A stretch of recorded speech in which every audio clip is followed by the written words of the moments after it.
Es una bendición poder estar en la casa de Dios, ¿no cree? Y es una bendición más grande el poder abrir la palabra del Señor para que la voz del Señor en su espíritu nos hable a nuestra mente, a nuestro corazón, a través de la palabra. En este día continuamos con el segundo de los mensajes de la serie titulada Aventuras con Dios. Y yo no sé cuántos de ustedes pudieron entender lo que es vivir una aventura con Dios, pero si usted no estuvo la semana pasada, no, de verdad le reto a que continúe con nosotros conociendo más de ese Dios tan poderoso que nos hace vivir aventuras maravillosas. Yo no sé cuántos de ustedes han logrado vivir vidas excitantes, maravillosas, o cuántos han hecho algún viaje que les haya a ustedes traído los recuerdos más increíbles. Pero déjeme decirle una cosa, nada se puede comparar con las cosas tan grandes y espectaculares que Dios nos permite ver todos los días si prestamos atención y observamos lo que Dios está haciendo y quiere hacer en nosotros y a través de nosotros. Un niño le escribe a sus padres con respecto a las aventuras que él mismo está viviendo en su primer campamento con los Boy Scouts. En la carta que les envía les dice lo siguiente, escuche. Queridos papá y mamá, nuestro jefe de tropa nos dijo que escribiéramos a casa. Déjenme empezar otra vez. Nuestro jefe de tropa nos dijo que escribiéramos una carta a nuestros padres allá en casa en caso de que estén preocupados por la inundación que vieron por televisión y estuvieran tranquilos. Estamos bien. La corriente solamente se llevó una de nuestras tiendas de campaña y 2 sacos de dormir. Afortunadamente, ninguno de nosotros se ahogó porque estábamos todos en las montañas buscando a Chad cuando eso sucedió. Por cierto, llamen a la mamá de Chad y díganle que él se encuentra bien. No puede escribir por el yeso que tiene puesto en su brazo. Tuvimos que montar en uno de los jeeps de búsqueda y rescate. Fue emocionante. Nunca hubiéramos encontrado a Chad en la oscuridad de aquella noche si no hubiera sido por un rayo que cayó a nuestro lado. Walter, nuestro jefe de tropa, se enojó bastante con Chad por haberse ido de excursión él solo sin decírselo a nadie. Chad dice que sí se lo dijo, pero probablemente nuestro instructor estaba ocupado tratando de apagar el incendio que tuvimos que apagar entre todos. Así que probablemente no lo escuchó. Por cierto, papá, mamá, ¿sabían ustedes que si ponen ustedes gasolina en una fogata, el recipiente de gasolina puede explotar? Y se ve increíble. La madera húmeda no ardía, pero sí ardían las tiendas de campaña que se quemaron. David se va a poner raro, se va a ver raro por un tiempo hasta que no le crezca de nuevo el cabello que se le quemó en el incendio. Esperamos estar de regreso a casa para el sábado, si es que Walter, nuestro jefe de tropa, arregla el auto. El accidente que tuvimos no fue culpa de él. Los frenos funcionaban muy bien cuando salimos de la casa. Walter, nuestro jefe de tropa, dijo que con un auto tan viejo es de esperarse que algo así se descomponga. Probablemente sea por eso que a él no le han podido dar un seguro de autos. Nosotros creemos que su carro es un buen auto, todavía funciona. A él no le importa que lo ensuciemos y sí, a veces cuando hace calor, él nos deja montar en los guardafangos, porque con 10 adentro de la cabina como que es mucha gente. Walter, nuestro jefe de tropa, es un buen conductor.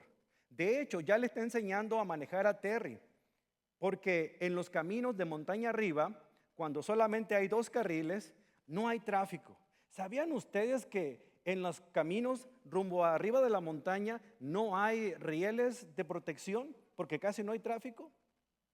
Lo único que vemos allá arriba son grandes trailers que van cargando troncos de árboles que van bajando desde la cima. Esta mañana todos los chicos estaban tirándose clavados en las rocas, desde las rocas ahí en el lago y nadando por todos lados. Walter, nuestro jefe de tropa, no me dejó a mí nadar porque yo no sé nadar. Y además, Chad tampoco porque tenía miedo de hundirse por el gran peso del yeso que tiene en el brazo. Así es que lo que hizo fue dejarnos subirnos a la canoa y cruzar al otro lado del lago por nosotros solos. Él es un buen tipo, no se enoja, no es gruñón como otros jefes de tropa. ¿Por qué? Porque no se enojó cuando se volteó la canoa y nos caímos al lago, perdimos los chalecos salvavidas. Afortunadamente logramos salir sin ningún contratiempo. No queremos molestarlo. Él está muy ocupado tratando de arreglar el auto para poder regresar a casa. Por cierto, adivinen que todos hemos pasado la prueba para conseguir nuestras insignias de mérito de primeros auxilios. Así es, cuando David se zambulló en el lago, se cortó el brazo y pudimos ver cómo funciona un torniquete.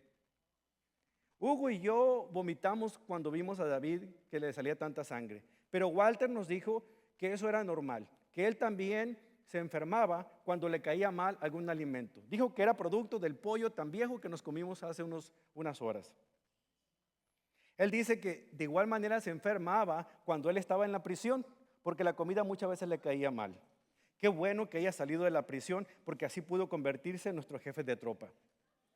Él dijo que seguramente averiguó allí en la cárcel cómo poder hacer mejor las cosas con los recursos que tenía. Bueno, papá, mamá, tengo que irme ahora porque tenemos que mandar estas cartas al correo y además tenemos que comprar balas. Pero no se preocupen, por favor, todos estamos bien. Los quiere Carlitos. Por cierto, ¿saben cuándo fue la última vez que yo recibí una vacuna contra el tétano?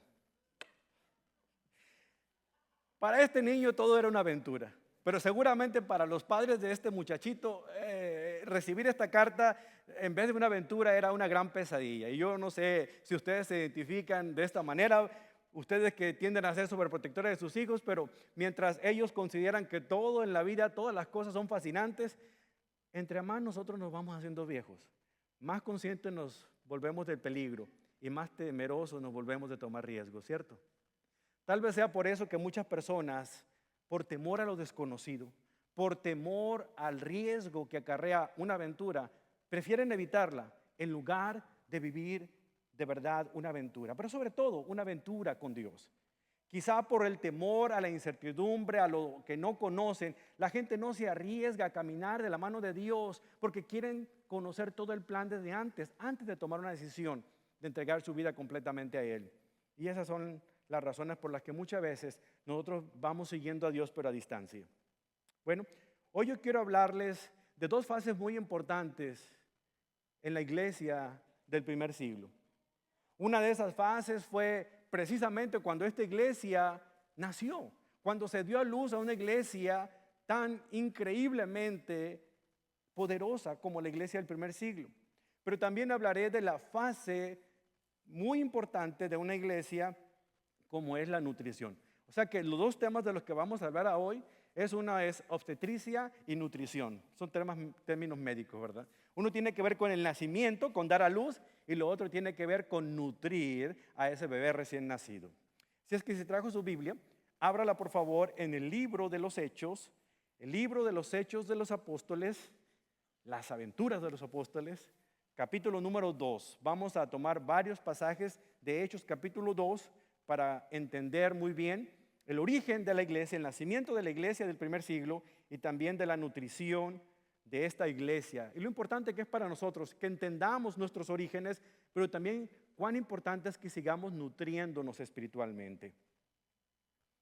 El segundo capítulo del libro de los Hechos señala un momento decisivo en la historia del reino de Dios. Porque el nacimiento de la iglesia se dio con la llegada del Espíritu Santo de manera permanente en la vida de los primeros creyentes de aquel primer siglo. Hermanos, es un acontecimiento muy significativo porque coincide con una fecha muy importante para el pueblo judío. Como dice el versículo 1 del capítulo 2, era un día muy especial. Hechos 2:1 dice, el día de Pentecostés. Usted ha escuchado mucho esa frase, ¿verdad? Esa palabra.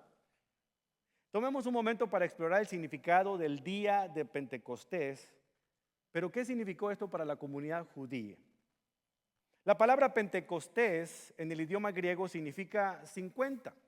De hecho, los primeros 5 libros de la Biblia se conocen como el Pentateuco, porque penta significa 5, los primeros 5 libros que escribió Moisés. Pentecostés es una palabra que significa en griego 50 o quincuagésimo, 50. ¿Pero qué significa en este contexto? Es una fiesta judía. El día de Pentecostés es una fiesta judía llamada también la fiesta de las semanas. Cae precisamente 50 días después del sábado de la Pascua. Al final de esa época de la cosecha, había un tiempo en el que todo el pueblo se juntaba para celebrar y darle gracias a Dios por la cosecha que tuvieron ese año. Por lo tanto, duraba 7 semanas y el último día, el día número 50, era el día de Pentecostés. Este era el día en que se habían reunido no solamente los primeros creyentes para estar juntos y esperar la promesa que Jesús les había dicho en el capítulo 1 que les enviaría, que era la llegada del Espíritu Santo, pero mucha gente se había dado cita en Jerusalén para acudir a celebrar juntos esta festividad del día de Pentecostés. Un comentarista bíblico escribe acerca de Pentecostés de la siguiente manera. Dice, había 3 festividades muy grandes en las que todos los judíos que vivían a no más de 30 kilómetros de Jerusalén estaban obligados a asistir. Primero, era la fiesta de la Pascua. Segundo, el día de Pentecostés o fiesta de Pentecostés. Y tercero, la fiesta de los tabernáculos. La palabra Pentecostés proviene del calendario judío y se refiere a los 50 días después de recoger los primeros frutos de la cosecha. Esta fiesta duraba 7 semanas y el último día de la cosecha, dice el autor, ellos tenían una gran celebración llamada la fiesta de las semanas, culminando en el día de Pentecostés. Con todo esto, cuando los primeros lectores de esta carta escuchaban esto, en su mente no había un pensamiento como el que puede haber en el de usted ahorita cuando oye Pentecostés. Para ellos significaba cosecha, para ellos significaba una celebración de traerle a Dios los primeros frutos de la bendición que Él tiene para nosotros. Hoy en día, cuando usted dice Pentecostés, piensa en una denominación, piensa en hablar en lenguas, piensa en hablar de los dones espectaculares del Espíritu Santo, nada que ver con el significado a la comunidad judía de este tiempo. Como todos sabemos, Jesús fue crucificado en el tiempo de la Pascua y Él ascendió al cielo 40 días después de que resucitó. Él duró 40 días en la tierra antes de ascender al cielo. Bueno, 10 días después de su ascensión, los discípulos del Señor junto con otros creyentes estaban reunidos en una casa ahí en Jerusalén, como el Señor se los había dicho, para que esperaran la llegada de una promesa maravillosa, la venida del Espíritu Santo. Ocurrió pues 50 días después de la resurrección de Cristo. Este es el día de Pentecostés. O sea, no fue la venida del Espíritu Santo lo que le dio nombre al Pentecostés, sino que en el calendario divino fue en el día de Pentecostés que el Señor decidió enviar a su Espíritu Santo. ¿Se da cuenta cuán importante es entender esto? Lo que Dios estaba haciendo es cumplir con el ciclo que había comenzado a dar desde la ley. Cuando vemos en Levítico 23:20, hablábamos precisamente acerca de estas festividades. Y estas festividades culminaban con ese día de Pentecostés. Más aún, quienes se unieron a la iglesia en aquel primer siglo constituyeron los primeros frutos del resto de los creyentes que iban a componer la iglesia del Nuevo Testamento. Entonces, Dios envió a su Espíritu Santo en el día de Pentecostés siguiendo el patrón de Levíticos número 23, capítulo 23. No fue como una respuesta a la oración de los discípulos que estaban reunidos en un aposento alto o en un segundo piso de una casa. Simplemente el Señor estaba siguiendo un patrón, tal como lo decía en el Antiguo Testamento. Lucas escribió el libro de los Hechos y aquí en el versículo 1 dice, el día de Pentecostés, todos los creyentes estaban reunidos en un mismo lugar. Alguien dijo que esta era la última vez que toda la iglesia en general estaba reunida en un mismo sitio, en unidad, en compañerismo, en espíritu. Después de ahí ya la iglesia no ha vuelto a estar tan unida como en este tiempo en particular. ¿Por qué? Porque estos creyentes experimentaban la verdad de la unidad que trae el Espíritu Santo entre ellos. La iglesia del primer siglo no tenía un edificio, no tenía pastores, no tenía ni denominación ni estatutos. Sin embargo, ellos tenían un propósito, un propósito, un propósito común: amar al Señor, servir a Jesucristo y servir a unos a otros. De modo que estos discípulos estaban reunidos todos juntos en un mismo lugar, estaban esperando algo. Y de repente ocurrieron tres cosas. Primero, ellos escucharon algo. Segundo, ellos vieron algo. Y tercero, ellos dijeron algo. Vamos a ver cada una de ellas. Primero, ellos oyeron algo. El versículo 2 dice: aquellos que estaban reunidos escucharon un ruido desde el cielo, parecido al estruendo de un viento fuerte e impetuoso que llenó la casa donde estaban sentados.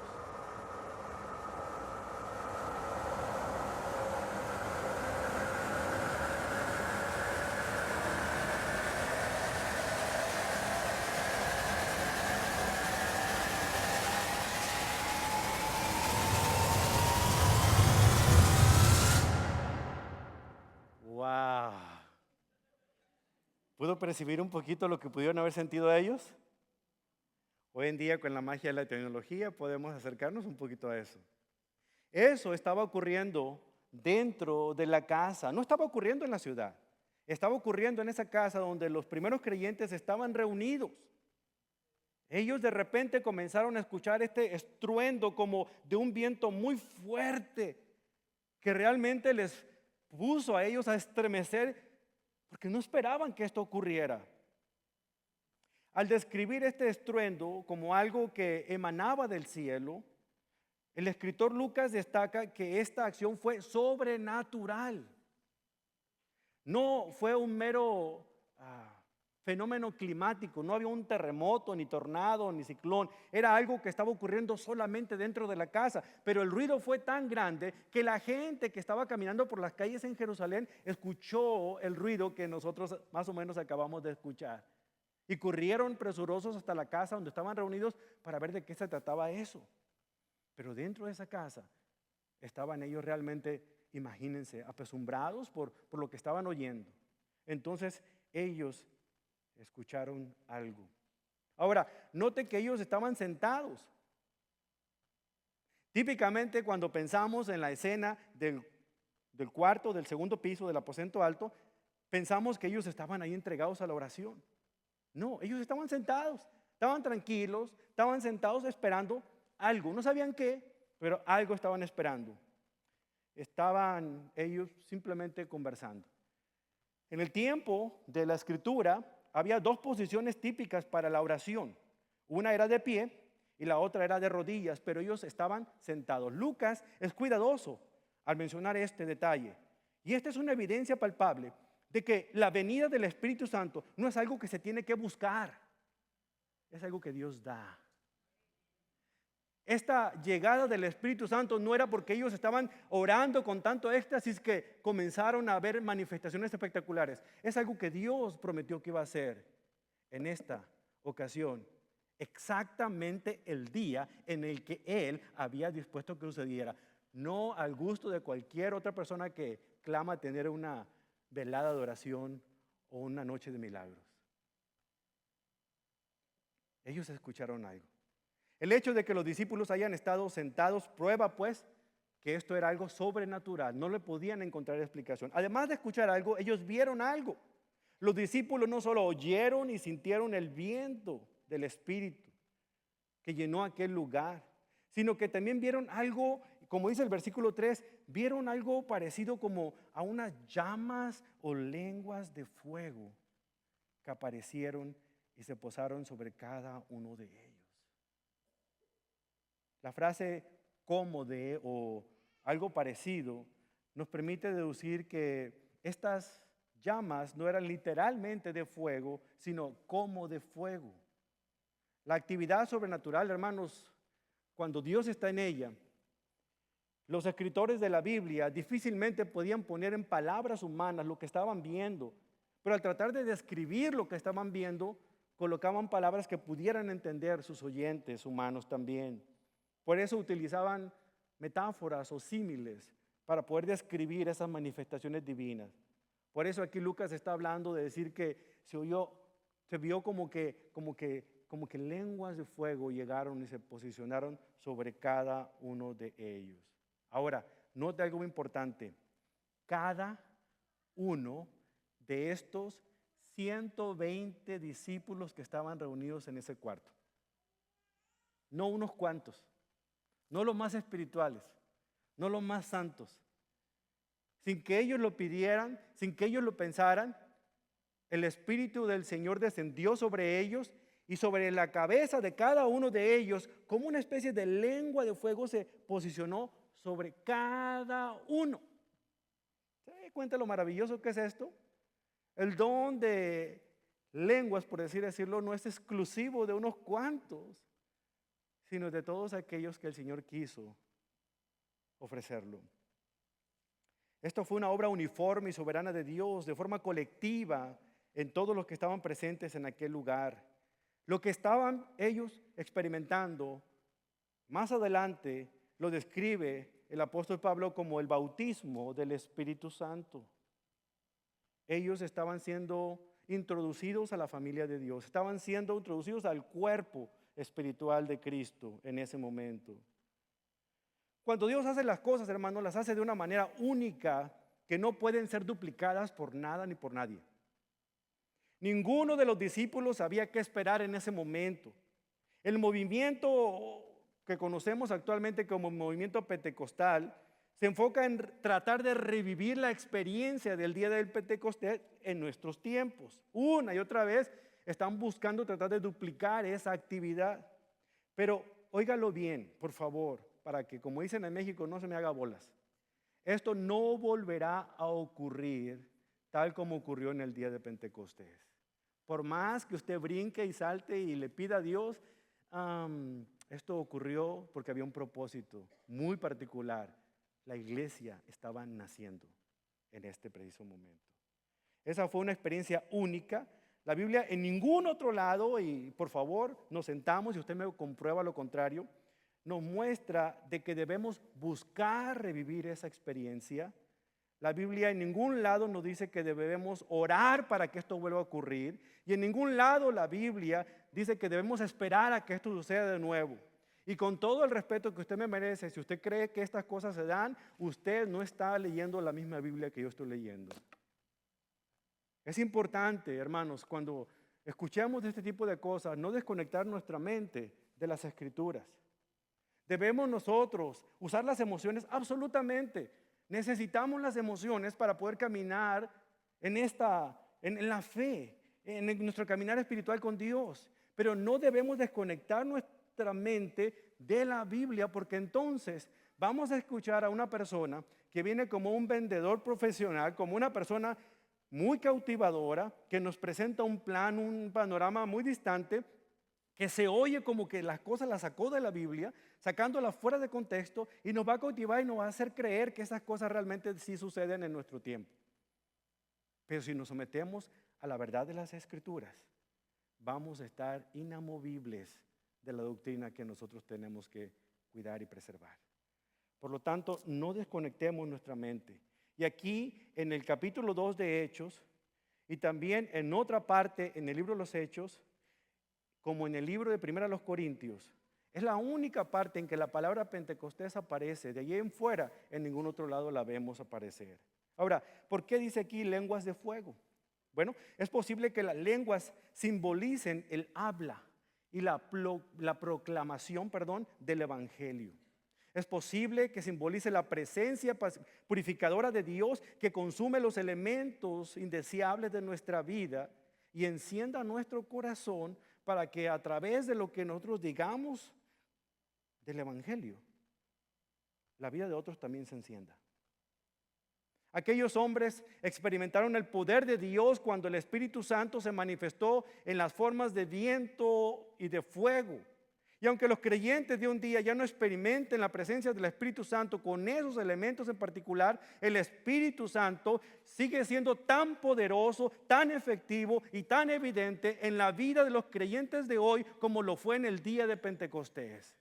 Que el Espíritu Santo no muestre su poder a través de su vida como en el tiempo de Pentecostés, eso es problema de nosotros que no lo dejamos obrar. Pero Él es tan poderoso. El poder del Espíritu Santo hizo que Jesús se levantara de la muerte. Jesús mismo le dijo a sus discípulos que haríamos cosas mucho más grandes que las que le vieron a Él hacer. Si no lo vemos mostrarse con poder en nuestras vidas, es porque lo tratamos de reprimir o lo tratamos de adjudicarle poder que realmente nunca ha clamado que Él lo tiene. Debemos de estar conscientes de lo que dice la Escritura. Debemos buscar pues la palabra del Señor para que sea ella la que nos dirija y no nos vayamos a los extremos ni nos perdamos entre las grietas. Por lo tanto, estos primeros creyentes oyeron algo, pero también vieron algo. ¿Y saben qué pasó después? Ellos dijeron algo. ¿Qué fue lo que dijeron? Versículo 4. ¿Cuál fue el resultado después de que los discípulos oyeron ese viento del Espíritu y fueron ungidos por esas llamas de fuego sobre sus cabezas? Comenzaron a hablar. Comenzaron a proclamar la verdad del Evangelio y las obras poderosas de Dios en sus propias vidas. Eso fue lo que comenzaron a hacer. Vea lo que dice el versículo 4. Y todos los presentes fueron llenos del Espíritu Santo y comenzaron a hablar en otros idiomas conforme al Espíritu Santo les daba capacidad. Ese sonido, como las turbinas de un jet que escuchamos hace un rato, captó la atención de aquellos personas que estaban congregadas ahí en Jerusalén, que venían de muchas regiones en todo lo que era Palestina. Habían llegado a Jerusalén a celebrar una fiesta importante para los judíos. Muchos de ellos ya hablaban otro idioma aparte del hebreo. Era el hebreo su segundo idioma, pero se habían congregado ahí para estar juntos celebrando esa festividad. Pero su idioma materno era diferente. Cuando llegaron a aquella casa y vieron lo que estaba sucediendo, ese ruido tan fuerte, y vieron esas lenguas que se posicionaban sobre los apóstoles, sobre los discípulos que estaban allí, ellos sabían inmediatamente que era algo sobrenatural. Pero eso se confirmó cuando empezaron a escuchar lo que ellos comenzaron a hablar con ellos. Lo sorprendente no era que hablaran un idioma irreconocible o que hablaran un dialecto que nadie entendía. Lo sorprendente de toda esta gente, de todo este grupo internacional que estaba ahí en Jerusalén, era que ellos comenzaron a entender en su propio idioma materno lo que esta gente estaba diciendo. Pero ¿cómo? ¿Cómo es posible? El término griego que utiliza para lenguas aquí en el Nuevo Testamento es glosa. E indudablemente se refiere a dialectos que estaban vivos, que todavía se utilizaban. La palabra que empleamos aquí, o que se emplea en el Nuevo Testamento en el versículo 6 al 8, es dialecto, de donde obtenemos nuestra palabra en español, dialecto o idioma. No fueron expresiones sin sentido, no fueron producto del éxtasis. Estos 120 discípulos estaban llenos del Espíritu Santo, comenzaron a hablar en los idiomas que ellos no conocían, en lenguas conocidas por la gente que estaba ahí. Yo no sé hablar alemán, pero si usted, que es alemán, me escuchara hablando a mí en su idioma, que yo nunca he aprendido, entonces usted se impresionaría, porque ¿y este mexicanito de dónde está sacando el alemán? Y usted se sorprendería de que yo estoy hablando un perfecto alemán, cuando usted sabe perfectamente que yo nunca lo he estudiado, ni nací allá. Bueno, es una idea para decirle lo que pudieron haber sentido aquellas personas cuando en su propio idioma materno escuchaban el Evangelio de Jesucristo, las verdades de las maravillas de Dios que había hecho en aquel lugar. Y a diferencia de muchas enseñanzas de hoy, el propósito del don de lenguas en aquel tiempo no fue para edificar a los creyentes, hermanos. El propósito del don de lenguas en aquel tiempo era, de acuerdo a lo que nosotros leemos en 1 Corintios 14, las lenguas fueron una señal para juicio de aquel Israel incrédulo y demostrarles a ellos que la iglesia del Señor incluiría personas que no todas iban a ser judías, también iba a haber gentiles, es decir, de toda lengua, de toda raza y de toda nación. Eso era el propósito de hablar en esas lenguas. para demostrarle a aquellos judíos incrédulos que la obra del Señor va mucho más allá de un solo pueblo. El don de lenguas fue, por lo tanto, una señal de transición del antiguo pacto con el nuevo pacto. Y eso ocurrió hace más de 2000 años. Después de cumplir su propósito, el don de lenguas salió del escenario, aunque Dios puede tener el poder de hablar cuando Él quiera, hermanos. Pero aquí, la manera como lo hizo fue única y no volverá a repetirse. Pablo mismo lo afirmó, dijo que no iban a ocurrir cuando en 1 Corintios 13:8 dijo: el amor jamás se extingue, mientras que el don de profecía cesará, el de lenguas será silenciado y el del conocimiento desaparecerá. Este hecho confirma lo mismo que la historia de la iglesia confirma, que cumplió con un propósito. La iglesia nació. A quienes hablaron lenguas en aquel día de Pentecostés, no se les enseñó a cómo hacerlo mediante la lectura de un libro o de algunas técnicas de repetición o algún seminario de preparación de hablar en lenguas. Ellos ni siquiera estaban esperando hablar en lenguas. A ellos les llegó de repente. Y si supieron que estaban hablando en lenguas, es porque de repente estaban hablando en esos idiomas y el compañero que tenía a un lado, que eran del mismo pueblo, del mismo rancho, del mismo ciudad, decía: ¿y eso qué estás diciendo tú? Y de repente salía: yo te entiendo lo que me estás diciendo porque estás hablando en mi idioma. Pero ¿sabe algo importante? Algo que ocurrió aquí. No estaban ellos buscando hablar en lenguas.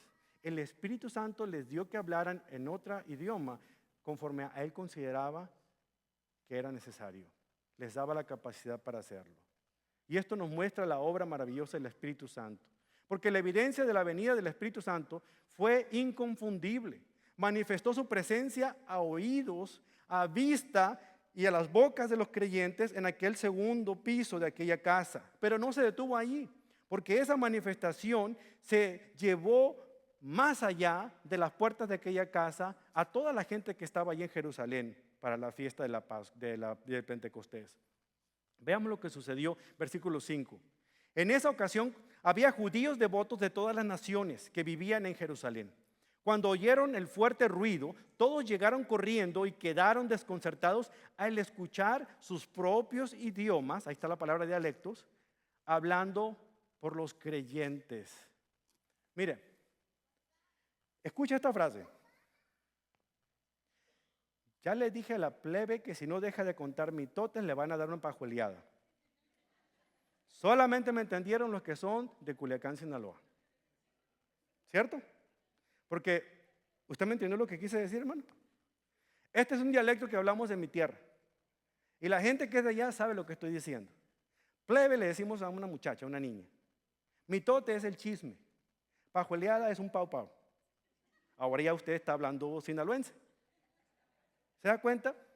Las personas que estaban reunidas en ese lugar se sorprendieron porque aún los propios dialectos naturales de ellos, de donde eran, estos 120 hombres estaban hablándolos. La gente podía entender en su idioma natural, en su dialecto y en su lengua materna las verdades de Dios. Y eso era lo sorprendente, lo que les impactaba a ellos en ese lugar. ¿Saben por qué se sorprendieron también? Porque sabían que ellos eran de una región muy particular, eran galileos. Tengo una adivinanza para usted. ¿Cómo se le llama a las personas que hablan 3 idiomas? Trilingües, muy bien. ¿Cómo se le llama a las personas que hablan 2 idiomas? Bilingües, muy bien, claro que sí. ¿Cómo se le llama a las personas que hablan un solo idioma? Estadounidenses, perdón, no, monolingües. Usted ya habla 2, usted no es estadounidense. ¿Verdad que me entendió?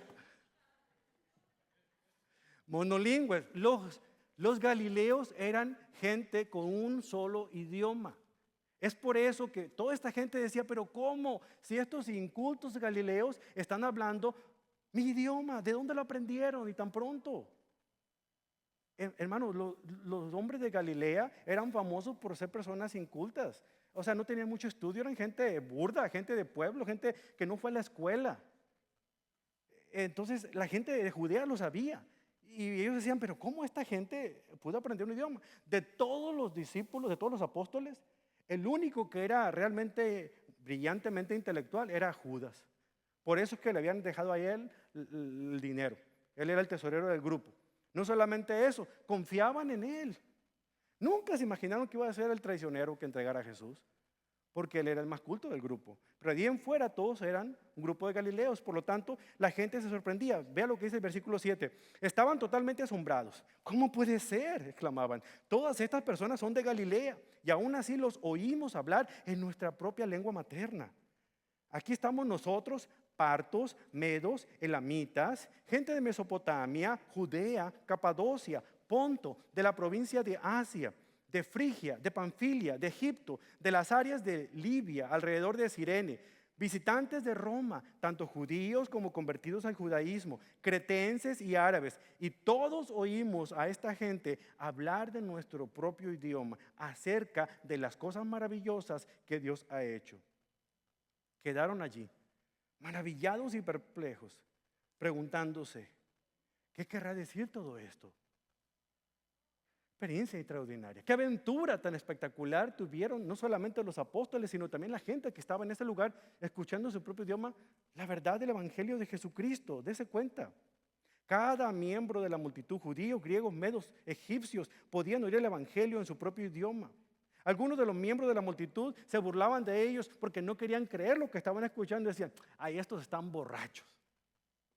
Dice el versículo 13, pero entre la multitud se burlaban unos diciendo, solo están borrachos, eso es todo.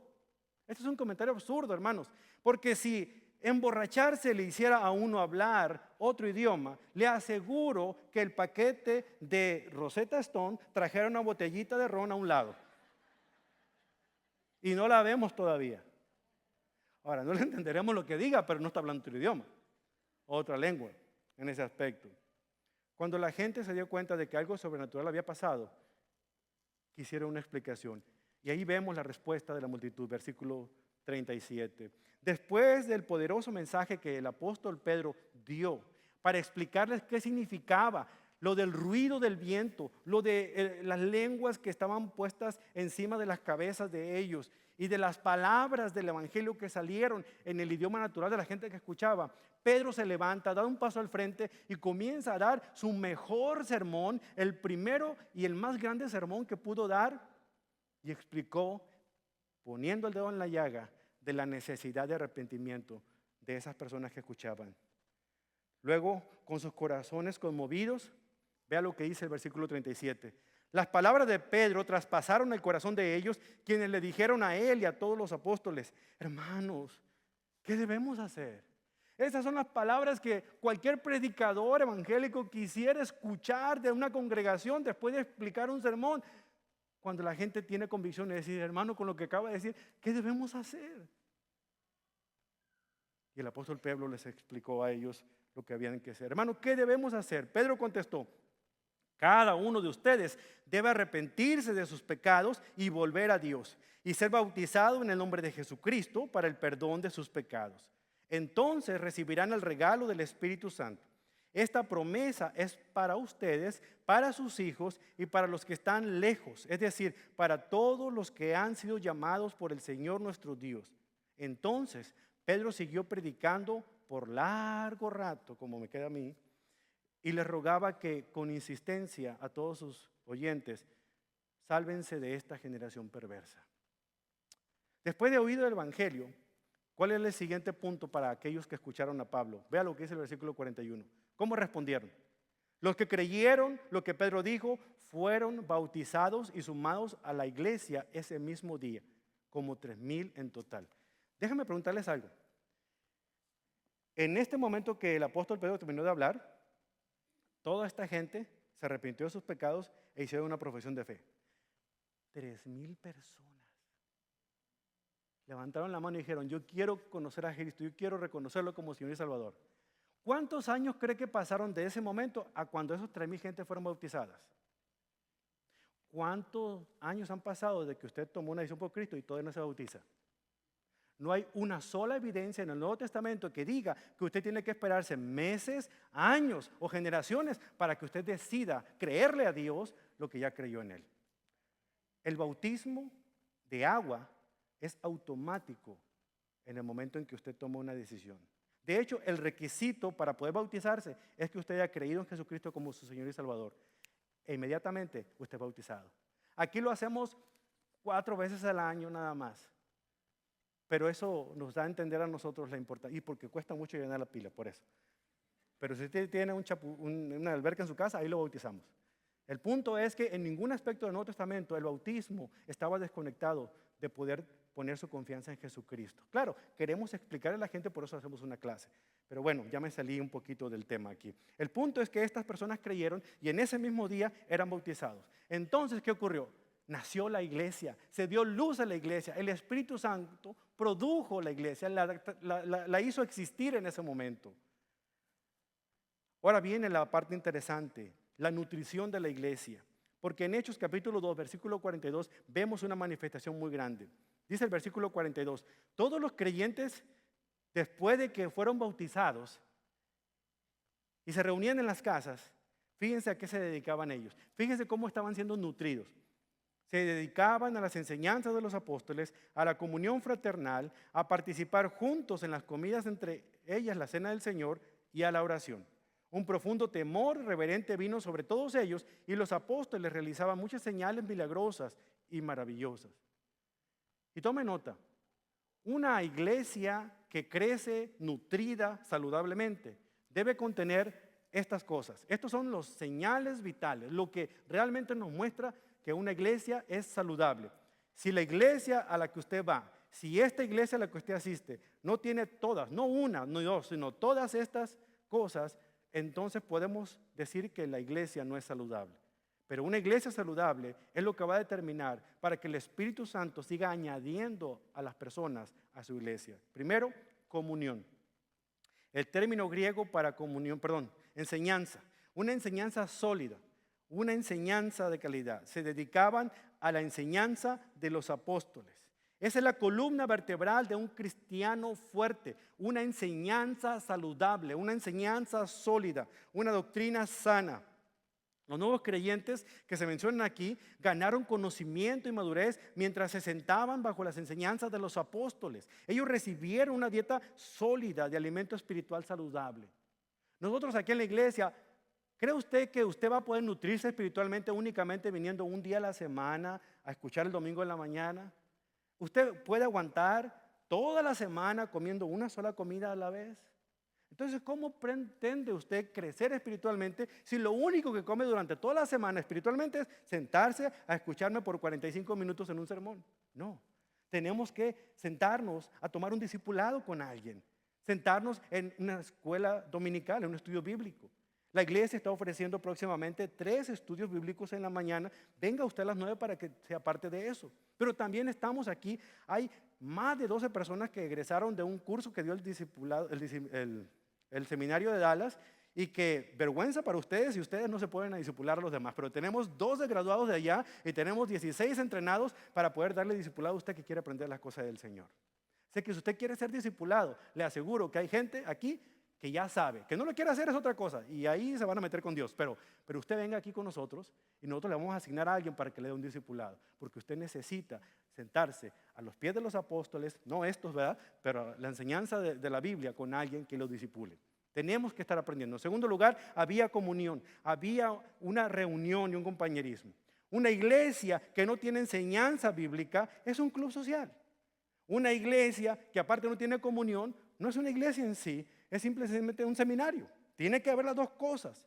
Había comunión entre ellos. Estos primeros creyentes mezclaban sus vidas con un sentido de cercanía, de unidad, de compañerismo. No decían que todas las cosas pertenecían a ellos, sino que las compartían. Practicaban la cena del Señor. Nuestra iglesia la practica un mes sí y un mes no. Y la única razón es para que no caigamos en la rutina y explicar muy bien la importancia de la cena del Señor. Y finalmente, dedicados a la oración. Y usted va a decir, ahí está, pastor, ahí está el problema. Esta iglesia no ora. Espera un momento. Si usted piensa que la oración únicamente es porque tenemos un programa de oración en la iglesia, está muy equivocado. Es usted el que tiene que estar orando. Es juntarse con alguien para orar. Es tener todo. Claro, la iglesia va a proveer medios para que la gente se pueda reunir para orar, pero la situación es esta. La oración la tiene que practicar usted.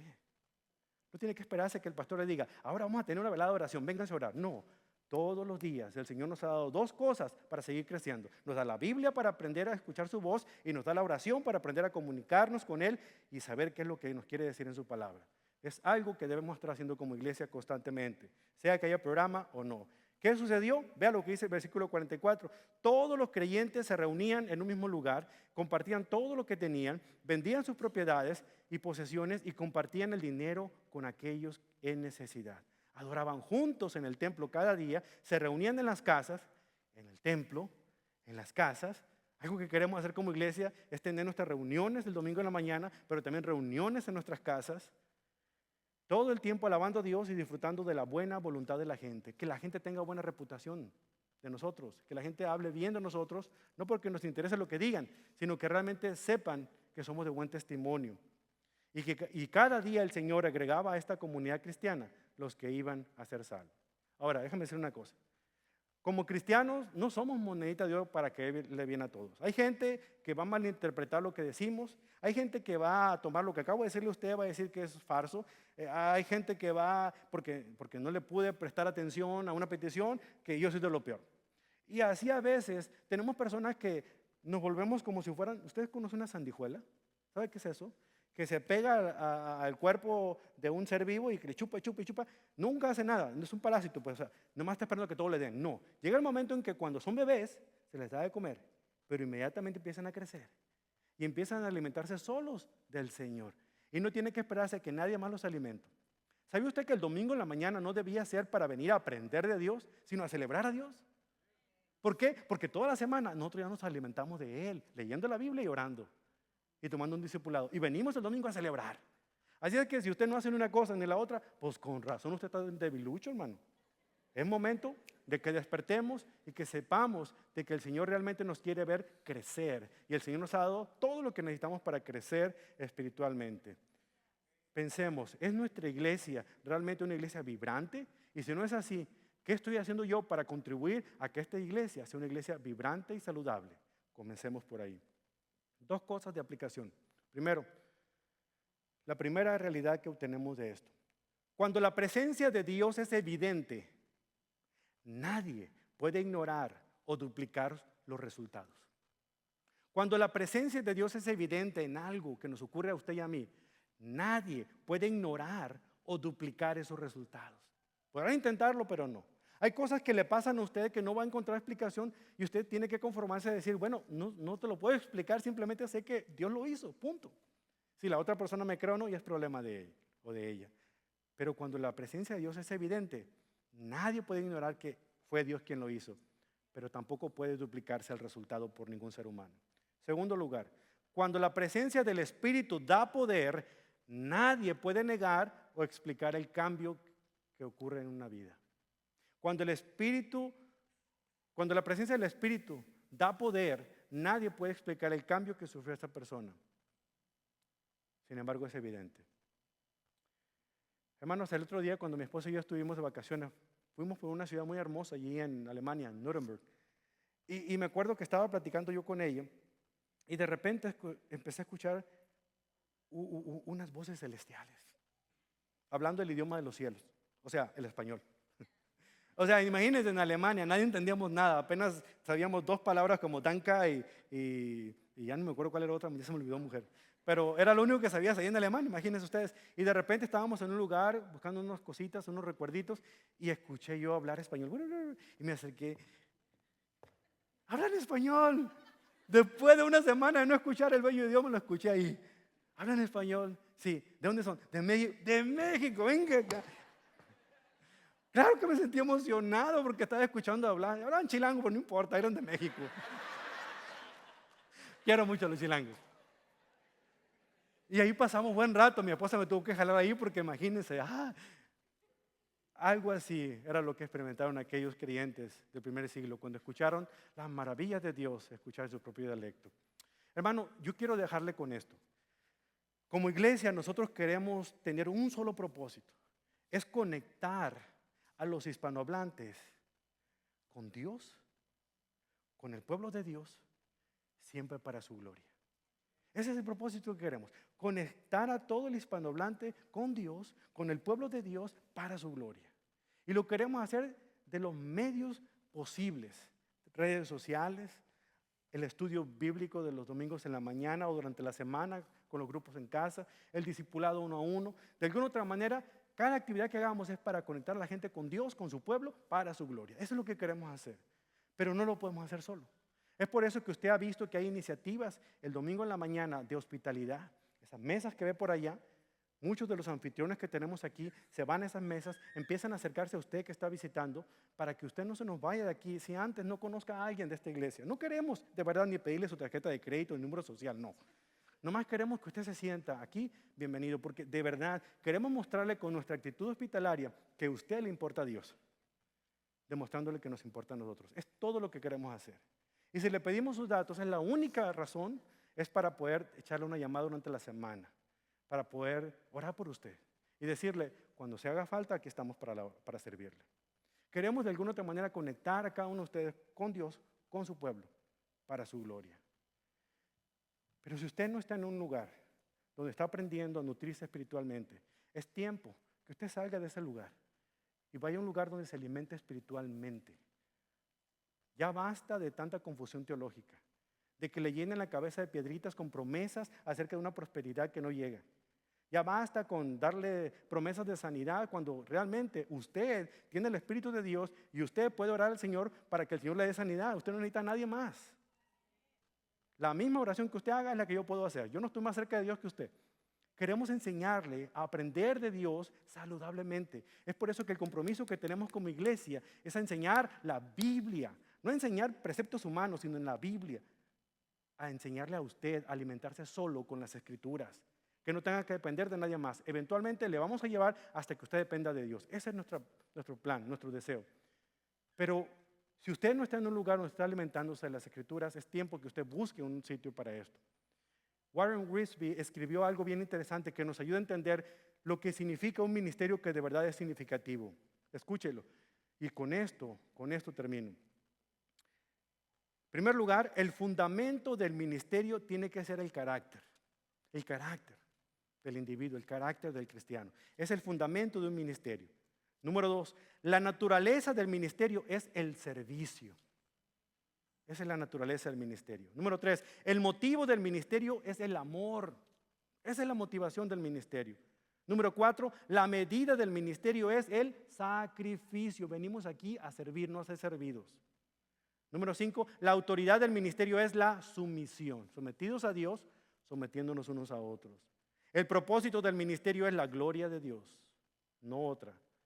Número 7, las herramientas del ministerio son la oración y la palabra de Dios. Si usted no tiene esas dos herramientas y sabe cómo utilizarlas, entonces usted está en problemas. Aquí queremos ayudarle cómo usar ambas. 8, el privilegio del ministerio es el crecimiento. Yo probablemente le llamaría la recompensa del ministerio, pero ese es el privilegio de poder crecer, no quedarse como enano espiritualmente. Número 9, el poder del ministerio es el Espíritu Santo y usted ya lo tiene, se creó en Jesucristo. Y número 10, el modelo para el ministerio únicamente es Cristo, nadie más. Cristo, conocerlo, darlo a conocer, esa es nuestra visión en la vida. ¿Está usted listo? ¿Está usted preparado? Entonces comenzamos a crecer. Pónganse de pie.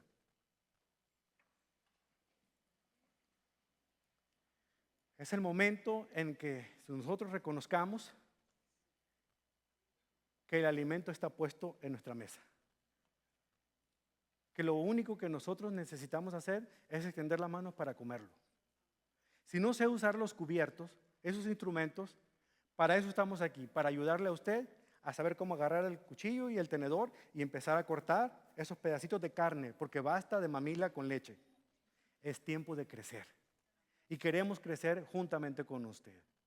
Es verdad, el propósito que tenemos aquí es conectarle a usted con Dios, con su pueblo, para su gloria. Oremos. Nuestro bendito Dios, reconocemos, Padre bendito, que sin Cristo en nuestras vidas realmente nada tiene sentido.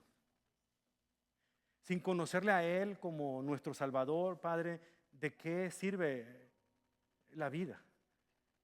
¿Qué importa que yo pueda ser el empresario más exitoso del mundo o pueda ser el profesionista más impactante de la humanidad o el inventor más reconocido? Si al final de cuentas, Señor, al dejar de existir en este planeta, Lo importante es la eternidad. ¿Y dónde pasar la eternidad? ¿Cuántas personas, Señor, que me escuchan en este momento han estado logrando objetivos, metas personales y éxitos en la vida? Pero sus vidas siguen siendo vacías, tratando de encontrar sentido, porque la tratan de encontrar en su negocio o en sus deseos o en sus placeres. Pero al final de cuentas, al final del día, entre ellos y usted, sabe que hay un vacío tan grande que únicamente va a poder ser llenado con la presencia del Espíritu Santo en sus vidas. Es el único, Señor, que puede transformarnos de adentro hacia afuera. Yo puedo intentar cambiar, pero voy a lograr hacer muy poquito. Sin embargo, su Espíritu transforma de adentro hacia afuera impresionantemente. Y para muestra, Señor, yo mismo quien estoy hablando. Y cada uno de nosotros que estamos aquí. El poder maravilloso del Espíritu Santo nos ha transformado. Y nos sigue transformando, porque no ha acabado con nosotros todavía. Gracias, bendito Dios, porque todavía no termina su obra en nosotros, porque lo necesitamos. Todos los días necesitamos que su Espíritu comience, Señor, a pulirnos, comience a sacar todas esas escorias a la superficie para poder retirarlas y poder tener una cercanía con un Dios santo, poderoso y maravilloso como es usted. Gracias, Dios, por su palabra. Qué hermoso es poder estudiar su palabra sin que nadie la tenga que diluir, sino poder explicarla de una manera que la podamos entender para ponerla en práctica. Su palabra nos ha hablado esta mañana. Ahora, a esta iglesia, a mí, nos corresponde ponerla en práctica, Señor. Ayúdenos con el poder que ya tenemos de su Espíritu a tomar la decisión hoy de ser diferente de lo que fuimos ayer. De comenzar a dejar que Él transforme de adentro hacia afuera nuestras vidas, para que nos haga más semejantes a la imagen de su Hijo Jesucristo. Al final de cuentas, la meta suya, al salvarnos, era hacernos más como Jesús. Y eso, Padre, duele, porque significa dejar a un lado los juguetes que tanto quiero y los hábitos que tanto me gustan. Ayúdanos, Señor, a poder aborrecer lo que usted aborrece y amar lo que usted ama, para que podamos, Señor, seguir siendo instrumentos en sus manos de impacto para otros. Vamos a ser la única Biblia que otras personas leerán. Por eso, en este día, Padre, hacemos un firme compromiso con usted de dejar que el Espíritu Santo nos muestre lo que nosotros necesitamos cambiar ahora, en este día, y dejar que Él siga haciendo esa obra redentora en nosotros. Lo hacemos en el poderoso nombre, en el único nombre que es poderoso para guardarnos sin caída hasta su regreso. Y ese es el nombre de Cristo, su Hijo, nuestro Salvador, a quien oramos, a quien adoramos y a quien glorificamos en este día hasta su venida. En el nombre de Jesús decimos todos, amén. Amén. Un fuerte aplauso a nuestro Dios que lo merece todo.